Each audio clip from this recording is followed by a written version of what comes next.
episode of Easy Talk is sponsored by Spotlight Productions. When it comes to quality, Spotlight Productions strives to deliver excellence. Welcome to another episode of Easy Talk, real talk for true entrepreneurs. And today, as I always say, just like every show you've already seen, I have another phenomenal superstar business owner with us today, none other than Mr. Troy Watson. So before Troy comes on, let me just tell you a little bit more about Mr. Watson. Troy Watson is a bold leader in business and has a community impact that spreads way beyond Memphis, Tennessee. He is the president and CEO of ServiceMaster Facilities Maintenance, the largest Black-owned business here in the city of Memphis. A former wide receiver, yes, football player, a former wide receiver turned entrepreneur, Troy co-founded the company in 2005 and has since then built it into a powerhouse operation spanning 14 states and hundreds of employees. Let us welcome, not one more time, no more delays, Mr. Troy Watson. Thank you, Alicia. Thank you for coming. Thank you for warm coming. welcome. I appreciate that. Yes, thank you. So no delay in this show. We want to get right into it. I'm so excited to have you here. But first, let's do what we always do for our clients. Tell us a fun fact about you that we would not have known otherwise.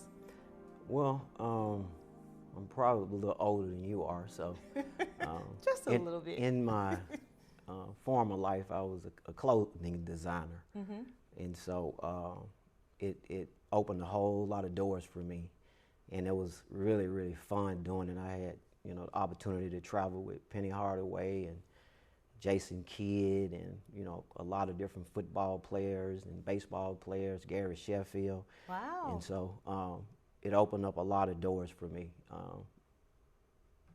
doing clothes. So that's a fun fact. Wow, so you literally designed. Yes. Wow. Yes, I can't sew a lick. Okay, but you literally designed it as like an architect. Right, I can put it on paper and color scheme and fashions and kind of keep it going. And people call me now wanting to order stuff, so I still do it every once in a while for the right people. Wow. Okay. Well, we need an Easy Talk brand. Yeah. Let's think. Yeah. Make it happen. Let's think about that. So this show is real talk for true entrepreneurs, those that are out there grinding, really trying to figure out how to stick and stay and make their business a success. So you are the largest African American business owner in Memphis. How do you define success beyond the numbers, beyond the dollars? What does success really look like for you? Well, anytime you can indulge in people, I think that's big for me, is that we had an opportunity years ago to become part of the ServiceMaster brand, me and my partners, and it opened up doors for us, and life is relationship driven. Yes, it is. And so, yes, it is. We met people along the way, and you never know who you're gonna have to come back to. So you gotta be good to everybody, or as good as you can be. That's true. That's so true. And so in my walk of life, and to answer your question, it's about the, from 600 to 2,000 people, lives that we touch, that we change when somebody can say, hey, Mr. Watson, I bought my first house. Wow. Mr. Watson, I was able to get a car, or do this for my kids or my mom or my dad, help people with their education, go back to college, and just being able to give back is ultra important to me and my crew. And that's legacy building. It is. That's legacy building. It is. And that's what we want to be known for. Not so much what we kept, but what we gave. That's what's important, when you can give back to the community, to the schools, and other people see you having success and want to ask questions and want to be a part of what you're building. It's mind-boggling. It is. But you know what? A critical thing with that comes to my mind is leadership. You've got, because you can't do it alone. You're in 14 states. 14 There is states. no way you could do that without knowing how to recruit, hire, onboard, and train the right people. So how do you hire leaders to lead? Well, you always hire people smarter than you. And so I hired people that were smarter than me. And I got a good core. I got great business partners. One of my dearest friends, Vincent Lee, he's no longer with us. The Lord took him home a few years back. And so, but he was a phenomenal man, family man, leader. And so just moving on from that and kind of taking over his seat. I got, Andre Coleman, one of my partners from Arkansas, great with numbers, doing his thing. Lawrence Plummer has always been our partner. Everybody know him as the money man. Yes, yes. And so he retired from Plummer Financial and came to work 3 years ago. Wow, I didn't know that. ServiceMaster, Yep. And then we brought in a young guy, Josh Usir out of Atlanta. That used to be a part of the corporate brand, and he's a part of our team now. Okay. And so in building out our team, and then just hiring good people, good backgrounds, take care of their business, and we all love on each other. We all have that family atmosphere of what you need, what do I need? And that's critical for the culture of the company. Being able to hire people that are extroverts, that know how to lead, that love, because when you can't fit into the culture, it causes chaos. It does. And just be able to continue to move in that direction. People come and go. This is one of the highest turnover businesses that we have, but they seem to stick and love the atmosphere and the culture, as you say, that we represent or we present to them, and they become a part of it and keep it going. Present to them, so you're leading by example. And that is very important. That's a very key fact that I hope our entrepreneurs are listening to. You have to set the tone. You have to lead by example. Being an entrepreneur, for me, it means that you're always on. Someone's always watching. Decisions always have to be made, and they have to be the right ones. You're always in a hot seat. And so you have to know how to perform, because your employees see that and they react to your actions. Right. And that's important. But I'm the hardest working man in the whole company. So they're not going to work harder than you. They're not going. I tease them all the time. I go back in the warehouse sometime and work with my guys. Go out and visit certain sites. Go out of town and meet leadership. Take them to lunch. Just let people know this is the only job I want you to ever have. Wow. And that's up to you how you move in, up or down in it. I've never fired anybody in my life. You make that decision, not me. And so we just, like I said, love on people and just try to do the right thing because it's the right thing to do. Wow. And keep going. So you were an athlete, football player, right? How did that foundation of you being an athlete kind of bleed into or translate into being an entrepreneur? Well, let me go back a little bit. So I'm one of 6. Okay. So I got 3 brothers and 2 sisters, and I'm the youngest boy. I got a sister younger than me. So that was a very, very competitive household. With me being the baby. Yeah. But you had to fight your way.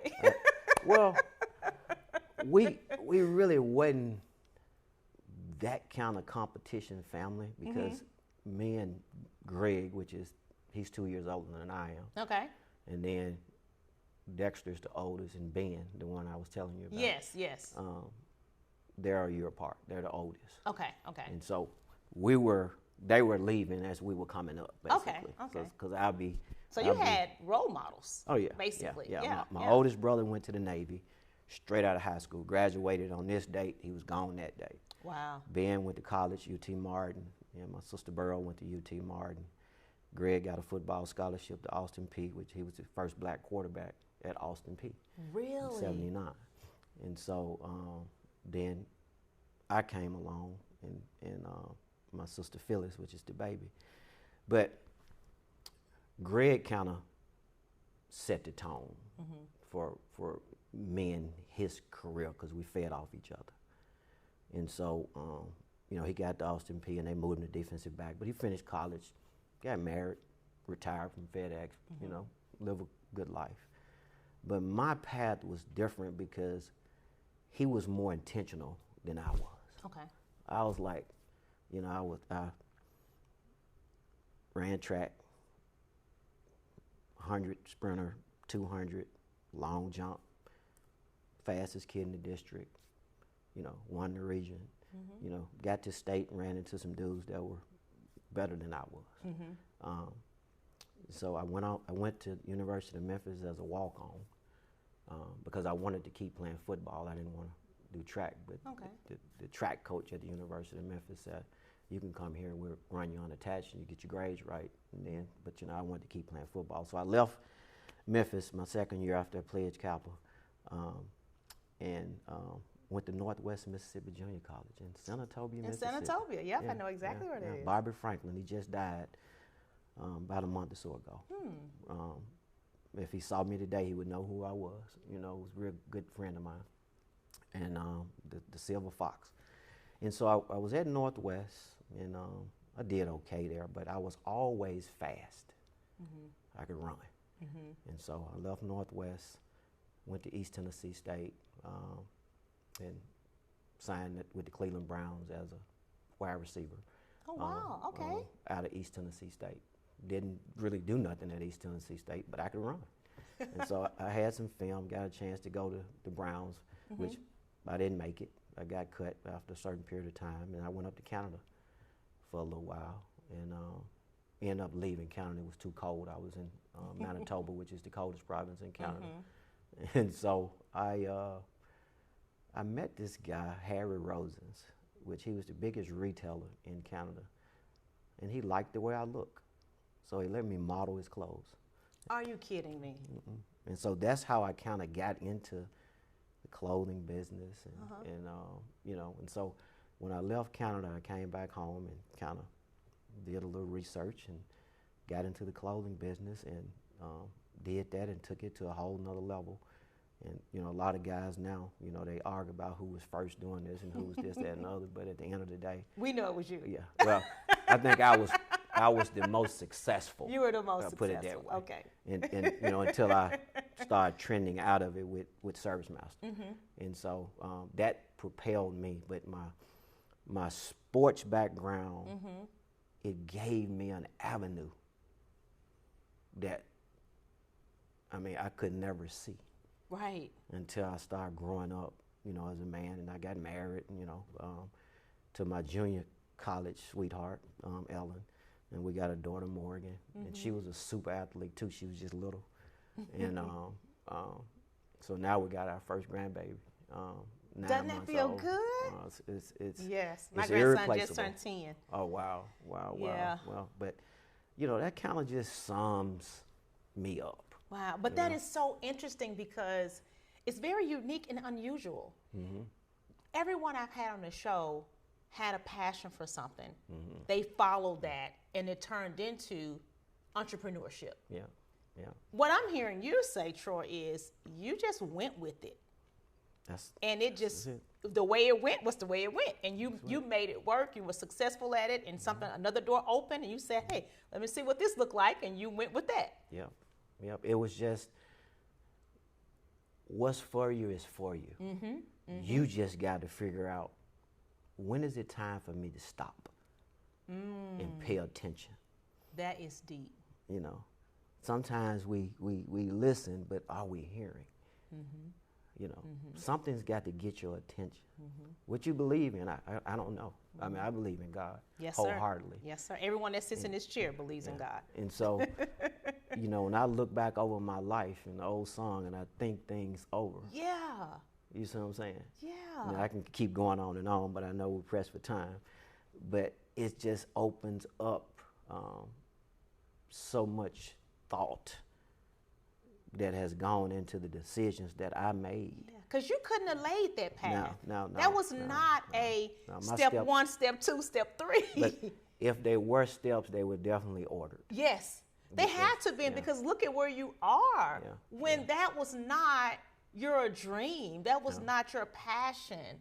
No, but I had my dad's gone, my mom's 85, and I know it was their prayers. You know, I used to have an Uncle Werner. We'd be mad at him at church for Sunday school because he would want us to do the Sunday school lesson. But see, now I can appreciate all those things because he was getting me ready for what I couldn't see.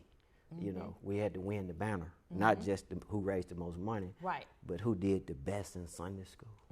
You know, so it's biblical principles to everything that we do in life. It is. And so when you can and they're time not into, to be ignored. No, you got to time into your life. You have I'm to. going downstream. Every time I hit a bump, it's a principle. Every time I hit a bump, it's a principle. And so I just got to get through it and get through it. And you have a choice. Yeah. Because it's there. Yeah. It's there, and you have to be the one to make that decision. And I think that's one of the challenging things with entrepreneurship is you have to make that choice. You're betting on you. You have said, I'm going to step out here and I'm going to do this. But if your steps aren't ordered and you don't have a strategic plan for how to succeed, it's not going to happen. It's not going to happen. And I loved how you talked about as a leader, you're in the warehouse. You're going out listening to the managers. You're with the people on the field that's making it happen saying, what do you need from me? How can I help you? How is it going? Owners don't do that much. Yeah, well, this one does. You know, and it's the right thing to do. But it's about, do you care enough? Yeah, well, caring is sharing. And so you can't get to these levels in life without caring and without sharing. You know, what does it gain a man to get the whole world and lose his soul? You see what I'm saying? So I mean, it's a lot of people can say that and make it cliche-ish, but it's real. You just got to make it applicable to you. That's right. And so long as you can influence yourself first. See, myself got to believe in it before I can go sell it to somebody else. I got to believe I really can do this. I can achieve this. Because I mean, lying to you and fooling yourself is making a fool out of yourself. Exactly, especially when you can't deliver. Yes. You know, when you can deliver. Even when you think people don't see and don't know, they do. They do. They pay attention. They do. They pay attention. They do. Yeah. They pay attention. Being an entrepreneur takes a lot of sacrifices. A lot of sacrifices. And it definitely shows that you are still making those sacrifices today by going and literally laying hands on your business, visually being there for your business, which means there's less time for you with your wife, with your daughter, with your grandbaby. How do you decide? And you said that earlier, you got to know when to stop. How do you decide where your time goes? Because to me, being passionate about your business, wanting to make it work, wanting to be successful, giving it all you got, there's a sacrifice there. Yeah, but I guess I don't never really look at it as a sacrifice because I've been married going on 36 years. And so our whole relationship, we've sacrificed to get to where we are now. It's a part of life. Right. And so when you got a partner that believes in you, it's not a sacrifice. It's just she'll tell me the things that you need to slow down, or you need to do this, that, and the other, and I got to adhere to it. You know, same way with Morgan. When Morgan went off to college, she went to Kentucky Wesleyan Small College in Owensboro, Kentucky, and we tried not to never miss a volleyball game. And so I had to juggle my schedule to get there to see my baby. Because my parents couldn't come see us. When they did come, I mean, it was, you know, we loved those nights. But they didn't come that often because they really didn't understand what they had in us then. Now, they saw it later. I mean, my daddy, he saw some of the fruits of his labor with me before he died.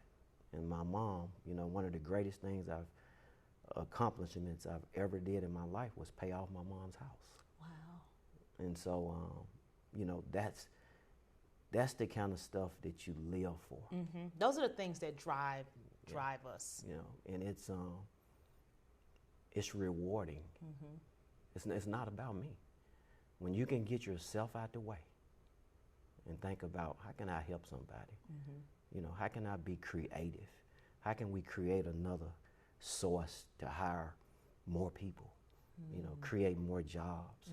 Not that just we're African Americans doing it. I mean, I want to be the first African American Fred Smith. Right. You know, Right. why can't I be that? You definitely can. You know, why can't I rise to that type level? But you know, I got to speak it and I got to believe it. And once I can put those two together, and then the resources. I mean, we're handicapped a lot of times because of resources. And so just being creative and thinking outside the box, it's going to continue to propel us forward. And that's what we're looking forward to. So tell us a little bit more about ServiceMaster. You started mentioning about some of the things that you do and how you hire, but what exactly do you do with facility maintenance? So we're, how can I put it? We're all-in-one service, basically. So first, I'm sorry, I should have asked you this question first. You're franchised from ServiceMaster Services Corporation. Okay. So you got ServiceMaster Corporate, and then you got franchises up on them. You got ServiceMaster Clean, which we go in and clean commercial buildings. You got ServiceMaster Restore, which if your pipe busted or the floods, restoration piece. right. So those guys are heavy in Texas right now. Right. Well, we all hope they are. I got some good friends that are getting pieces of it. So, but we try to work hand in hand. I got, a guy here, ServiceMaster by Cornerstone. We do a lot of work together, hand in hand together. And he's the restore side. But if he calls me on my side, it's just like his job. Oh, okay. If I call him on his side, it's just like my job. Okay. So we got a great relationship. And so, as we continue to move through, so we do cleaning Class A space, we do schools, we do any commercial cleaning of a building, we try to handle it. Okay, so that's restaurants, schools, doctor's offices, professional buildings. So that's who we are. I mean, we want to clean all of Memphis. All of Texas or where that doesn't matter. Call ServiceMaster Facilities Maintenance for your needs. That's who we are.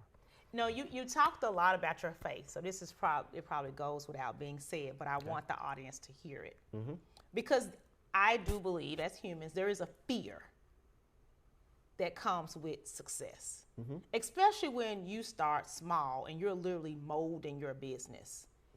You went from Memphis to 14 states. That's no small little check the box. As an entrepreneur, I believe we all want our business to grow and be big. And I do believe that some of us even say that and really don't believe that it's going to happen. Right. But when you see that and lay that out, what goes into that? I mean, when you said, okay, we're in Memphis, let's go to Arkansas. Did you just plan that out and say, let me get a contract there? I mean, what does that, give us a little peek of, what does that look like when you climb and expand? Well, and I have to give my partner, Vince Lee, a lot of that credit. Okay. And the reason, because he was a genius at this. I came in, I was kind of more of a people's person. You closed the deals. Right. I was a closer, and I like to think the majority of the people that meet me like me. or I have a lasting impression. Yes. I put it that way. Yes. And so they just like the way you look, like the guy in Canada. Well, I mean, I've been able to get away with that. So, but my mom was good looking, my dad was good looking, so I guess. So it is what it is. Apples and oranges don't fall too far from the tree. That's right. So. That's right. But outside of that, Vince was he was a genius. In his own way, in how he was able to put stuff together, sell it, make people like it, and let's go do it. You couldn't tell him no. Yeah, he was gonna make it happen. No, we kicking the door down. But with Andre, with Lawrence, and now Joshua, all of us have that demeanor. And so, I could have came on here and talked about Troy, but I know I ain't get here by myself. So I have to give my guys credit too. And so, when we put them suits on and come into a room, our intention is we're the best. We're gonna, please our customer, and we're gonna be with them a long time. And some of our customers we've been with 14, 15, 16 years. As long as we've been in business almost. Wow. And so, and it's that drive that keeps you going. I tell people, I don't know if I'm ever going to retire. I might slow down a little more, but I'm not at a phase where I'm gonna retire. Right. I still like to kill. I still like that driving force to continue to propel me across the finish line. I like getting first place medals. Yeah, it has to be in you. It has to be in you. Right. It has and to be in you. I think my dad never worked for nobody. He was an entrepreneur, or he laid bricks and did, different construction jobs and so stuff. You're talking about and he died 30s, 40s? Yeah, he died. He was born in 32.